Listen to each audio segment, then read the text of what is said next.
So when I pluck the 6th string, I have to know that this is E. Now, if I use my logic of my chromatic scale and I think, okay, there's no B sharp, there's no E sharp. Okay, so I have to remember that every time. So when I pluck this 6th string, I hear E. So if I'm going to go to the 1st fret of that 6th string, what comes after E? And if you answered E sharp, you are absolutely not right, right? We don't want to say E sharp because there is no E sharp. We're going from E open to the 1st fret of the 6th string, which is F. So for the rest of your life, think of this 1st fret of the 6th string as being F. That note's F, E, F. And then the next fret then, the 2nd fret would be F sharp. Now again, for us on the guitar, F and F sharp don't look different at all. On the piano, you've got a large white key and a small black key. On the guitar, they're just frets. So we don't really see it like that. So we have F, F sharp, G, G sharp, A, because it starts all over, A sharp, B, C, C sharp, D, D sharp, and E all over again. Pretty straightforward. So then what I would do is I would usually send a student home with this knowledge, and I would say, okay, I want you to go home and I want you to memorize those 12 notes. Okay, that's fine. So they come back the next week and I say, so how's it going? Well, pretty good. Okay, well, let's go through these.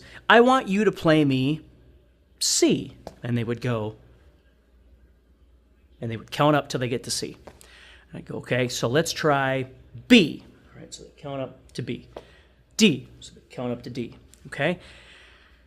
And then I started thinking, well, how can we fix this so people aren't counting? Because we don't really absolutely know something if we have to count to get to it. And if we're standing in front of a group of people trying to play guitar, we don't want to be counting because it's just going to make us get more nervous. So what can we do? So here's a nice little shortcut if you don't already know this, okay? I'm going to teach you a really easy way of memorizing these notes on the 6th string, and it'll apply to all the other strings, and you'd be surprised at how quick you can learn these notes if you haven't already learned them already.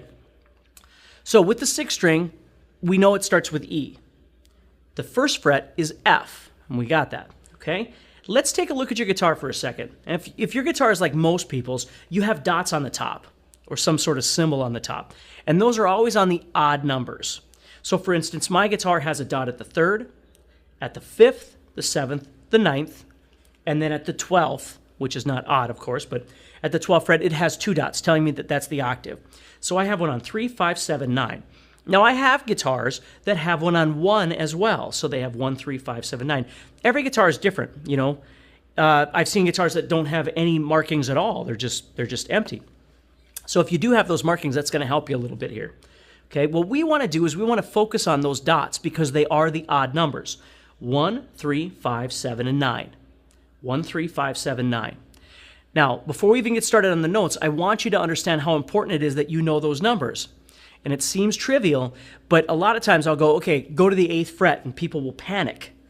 Like they can't find the 8th fret. You want to know where these things are, so when you look at your fretboard, boom, there's the 7th fret. Boom, there's the 10th fret. Boom, there's the 15th fret. You can find whatever you need by looking down and absolutely seeing it. Okay, so let's apply some notes to this. 1, 3, 5, 7, and 9. So we know that 1 is F. 3 on the 6th string, the 3rd fret right here, this is G. F, F sharp, G. This is G. 5th fret is A.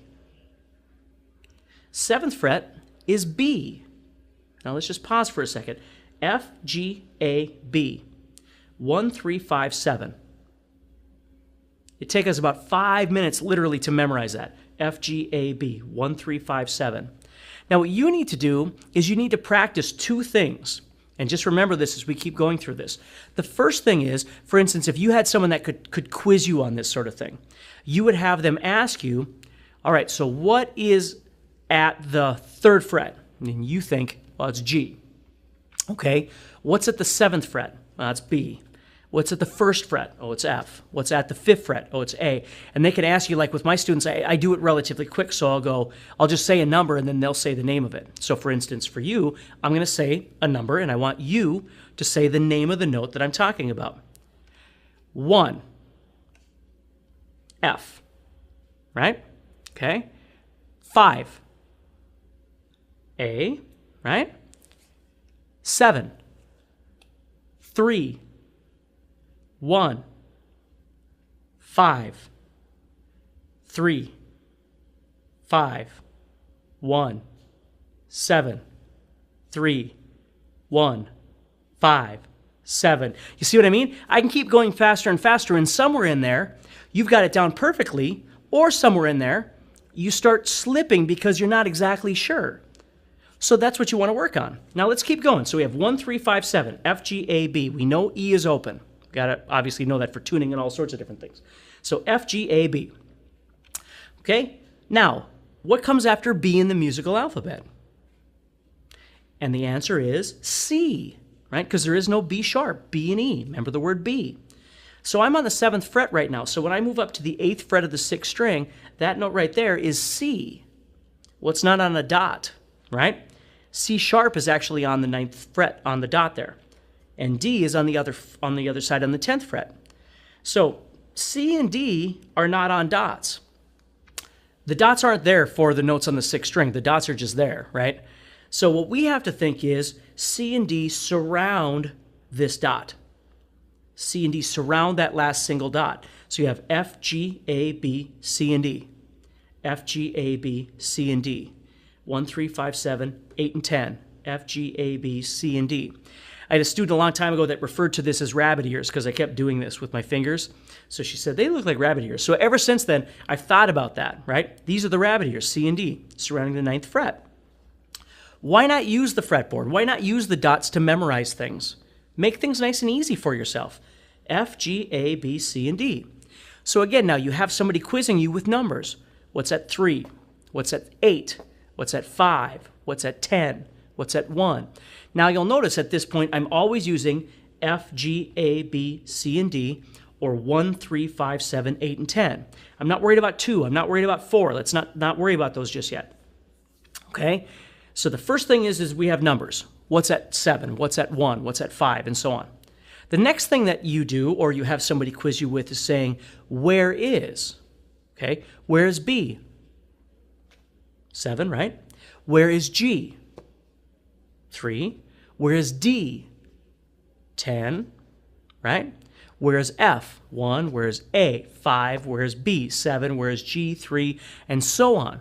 So you're doing two things. You're memorizing the names of the notes and where they are, and you're memorizing the fret numbers and the note that's respective to that, okay?